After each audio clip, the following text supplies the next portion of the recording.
Hello everyone, welcome back to my channel. This is Teacher Hazel once again. Right, so if you are new to my channel, please consider subscribe if you haven't yet and click the notification bell so that you will be notified on my next one. Alright, so for today's video, we're going to talk about present simple tense part 2. Now, we also use the present simple tense to talk about routines and, habits and routines, right? So, things in action that happen regularly. So, let's look at some examples. Now, here, I always eat lunch at noon,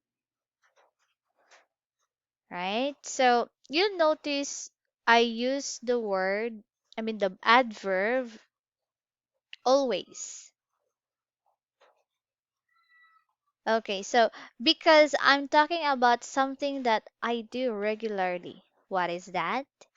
Eat lunch at noon. So I use the present simple tense, and here I use the verb eat. I eat, right? Okay, so let's move on to the next one. You play games every day. Right. So, the second example, say you play games every day. So, do you see the clue that helps you know that this is something that happens regularly? Yes, from the word every day, right? So, let's move on to the next one. Set starts work at 9 a.m. This is daily. Daily, right? Okay, so again, this is something happens regularly.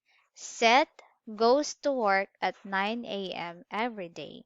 Now you notice that I put line under the S in starts. Okay, so can you figure it why?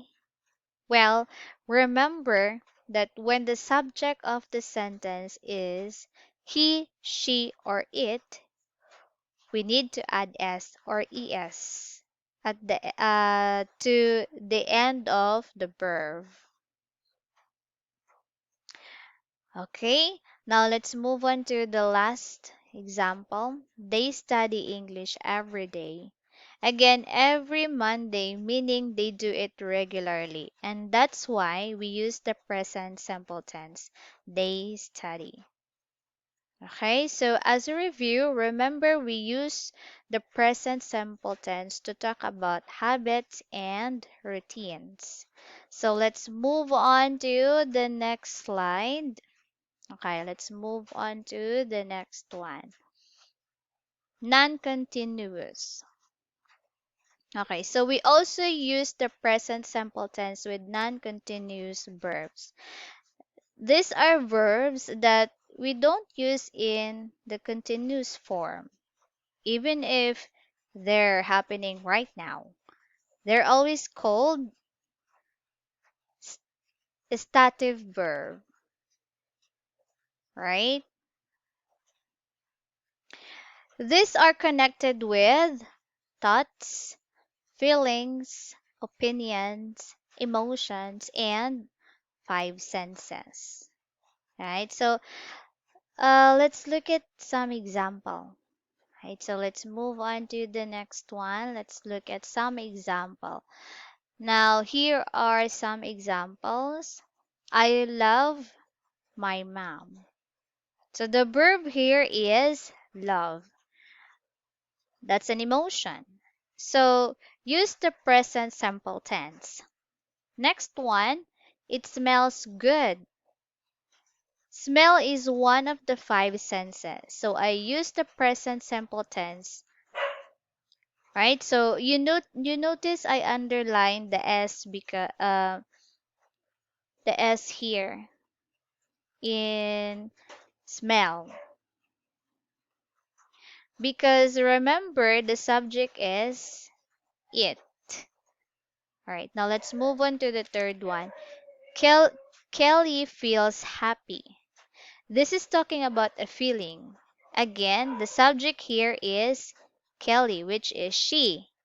So I added S to the verb, right? So the lastly, they need help.